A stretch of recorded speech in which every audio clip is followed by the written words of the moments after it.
क्या बंगाल बचाने में ममता बनर्जी कामयाब हो पाएंगी? अगर अभी चुनाव हो जाए तो कौन जीतेगा पश्चिम बंगाल का चुनाव? इसको लेकर इंडिया टुडे के C Voter survey mood of the nation का सर्वे आ गया है और इस सर्वे ने बीजेपी को बंगाल से दिल्ली तक परेशान करके रख दिया। ये कह ले कि पीएम हाउस के अंदर प्रधानमंत्री मोदी आज की हेडलाइंस देखना पसंद नहीं करेंगे, टीवी स्क्रीन को रिमोट उठा के बंद करने का काम करेंगे। हम आपको हेडलाइंस बता देते हैं कि क्या है वो हेडलाइन जिससे प्रधानमंत्री मोदी अपने सामने की टीवी बंद करना पसंद करेंगे लेकिन सुनना पसंद नहीं करेंगे। हेडलाइंस देखिए, इच्छुक आप भी होंगे कि पश्चिम बंगाल में महज 2 महीना बचा है, रिजल्ट क्या कुछ होगा।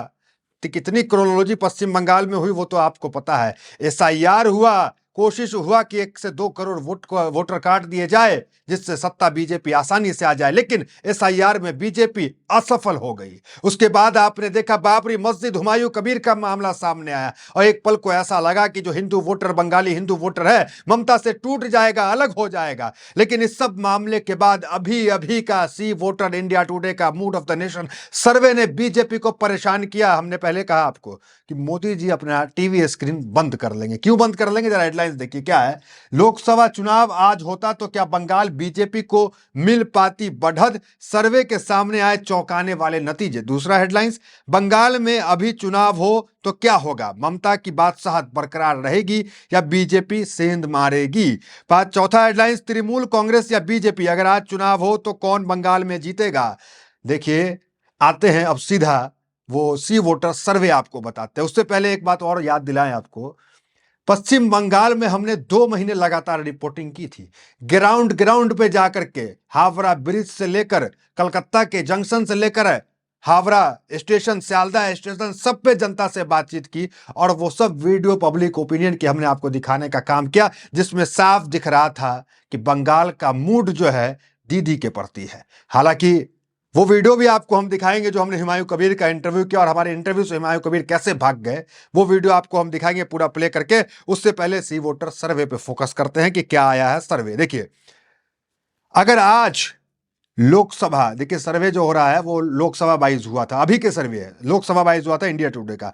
अगर आज लोकसभा चुनाव होता तो पश्चिम बंगाल में सत्ता की तस्वीर बहुत हद तक वैसे ही रहती जैसे 2024 में देखने को मिला था। इंडिया टुडे सी वोटर के ताजा सर्वे मूड ऑफ द नेशन में के अनुसार तृणमूल कांग्रेस राज्य में एक बार फिर सबसे बड़ी पार्टी बनकर उभर सकती है। तो ये mood of the nation, Trinamool Congress एक बार फिर सबसे बड़ी पार्टी बनकर पश्चिम बंगाल में उभर सकती है और ये अभी का सर्वे है। राज्य में एक बार फिर सबसे बड़ी पार्टी बनकर उभर सकती है और करीब 28 सीटें जीतने की स्थिति में दिख रही है। वहीं भारतीय जनता पार्टी को कुछ बढ़त मिल सकती है और उसके खाते में लगभग 14 सीट जाने की अनुमान लगाया जा रहा है।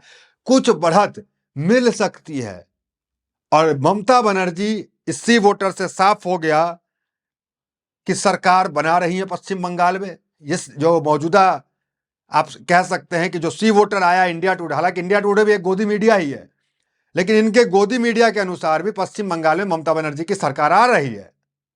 अब आते हैं हम, देखिए ममता बनर्जी का नारा भी था, टीएमसी ने अभी नारा दिया, जितने कर वो हमला उतने जीत वो बंगला। आपने ये भी देखा कि बीजेपी के नेता किस किस तरह का लैंग्वेज इस्तेमाल किए थे, कि क्या क्या नहीं कहा ममता बनर्जी को लेकर। हम कुछ हेडलाइंस पढ़ के बताना चाहते हैं जो खबर आई थी। देखिए क्या है, बीजेपी नेता ने ममता बनर्जी को सिर कलम करने की धमकी दी। टीएमसी ने पीएम मोदी के दीदी और दीदी के बयान का जिक्र कर साधा निशाना। ममता बनर्जी को राक्षस कहा और देखा आगे हेडलाइंस, बीजेपी नेता ने ममता को बताया चुड़ैल, कहा सिर कलम कर देना चाहिए, टीएमसी ने दर्ज कराई शिकायत।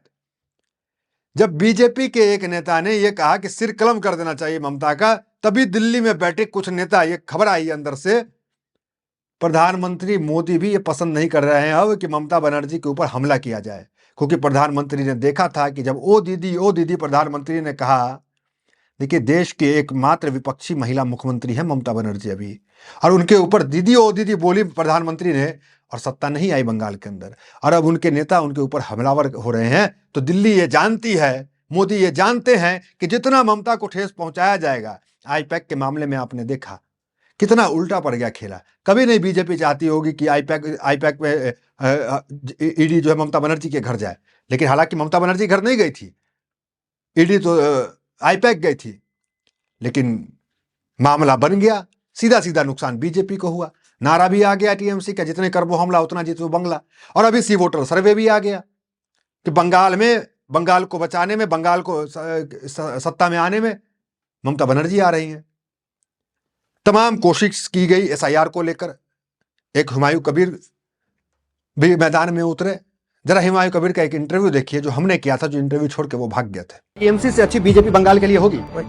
ओवैसी साहब के बारे में क्या कहेंगे आप? अब परवनार अपनी फालतू परवनार कि 32 साल से आप कहाँ थे, बाबरी मस्जिद नहीं बना रहे थे, अचानक आप जो है चुनाव के समय में टीएमसी को कमजोर करने के लिए बाबरी मस्जिद बना रहे थे। जिस तरीके से आप बीजेपी की तारीफ करते हुए एक वीडियो में दिखे, तो क्या भविष्य में बीजेपी से भी गठबंधन की चांस है? मुसलमानों के लिए बंगाल, कलकत्ता सबसे सेफेस्ट स्टेट माना जाता है, उसमें भी आप मुसलमानों की एक नई पार्टी लेकर के आए हैं, क्या जरूरत आन पड़ी? आम मुसलमान जो बंगाल के बाहर है, उनको आपके ऊपर ये है कि आपकी विचारधारा क्या है, आप मोदी को कैसे देखते हैं, आप बीजेपी को कैसे देखते हैं? क्योंकि कभी कभी ऐसा बयान आपके वायरल होते हैं, लगता है कि आप और बीजेपी मिली हुए हैं। असद ओवैसी से आप, क्योंकि आपने कहा था कि हम बंगाल के ओवैसी है, तो कोई मुलाकात हुई, कोई बात हुई, आपने पार्टी बनाई? टीएमसी से बीजेपी, आरजेडी से समाजवादी पार्टी, ये सब पार्टी है जो मुसलमान का वोट लेती है, तो क्या इनसे अच्छे आप बीजेपी को मानते हैं? टीएमसी से अच्छी बीजेपी बंगाल के लिए होगी।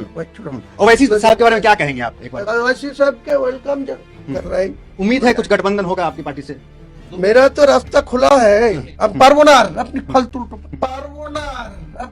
देखिए, ताजा जो सर्वे आया उसके अंदर पश्चिम बंगाल में तो ममता बनर्जी आ रही है, लेकिन ये सर्वे जो है नेशनल भी हुआ कि पूरे भारत के अंदर क्या मूड है। हालांकि भारत की मूड की बात करें तो राष्ट्रीय स्तर पर सर्वे ने बीजेपी के नेतृत्व वाले एनडीए के लिए उत्साहजनक संकेत दिए हैं। देश भर में 1,25,000 अधिक लोगों पर आधारित इस सर्वे के अनुसार एनडीए को 350 से ज्यादा सीटें मिलने का अनुमान है।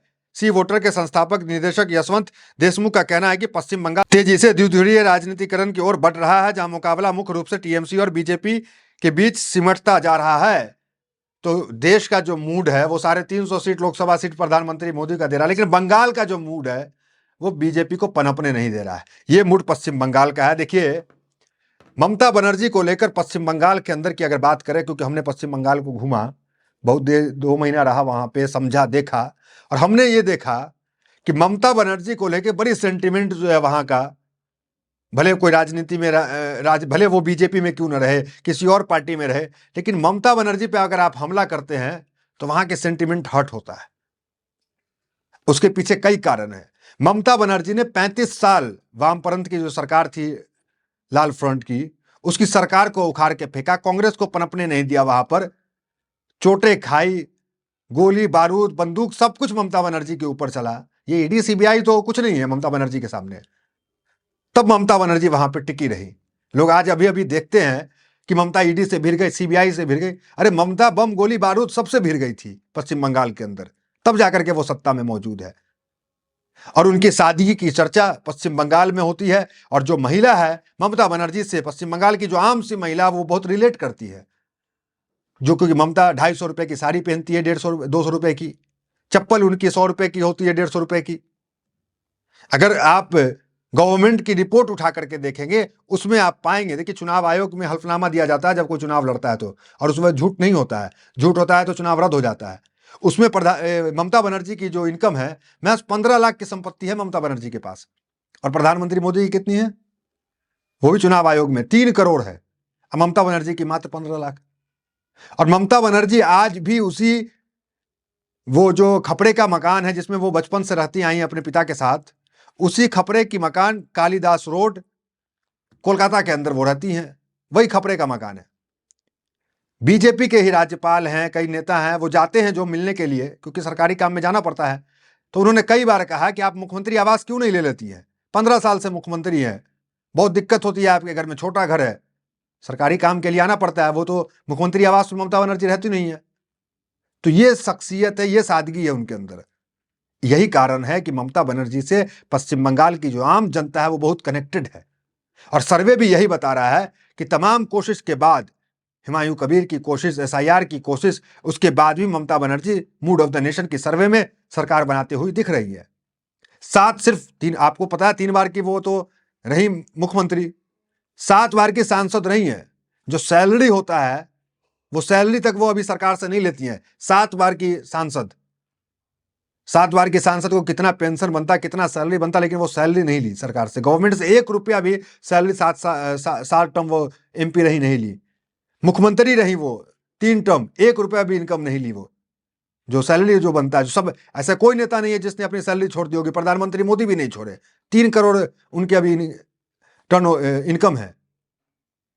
तो वो ममता बनर्जी है, वो ममता बनर्जी की शख्सियत है। यही कारण है कि पश्चिम बंगाल में लोग इतने कनेक्ट हैं, और ताजा सर्वे भी यही कह रहा है। तो कुल मिलाकर इस वीडियो में इतना ही। मिलता है अगले वीडियो से। बहुत धन्यवाद।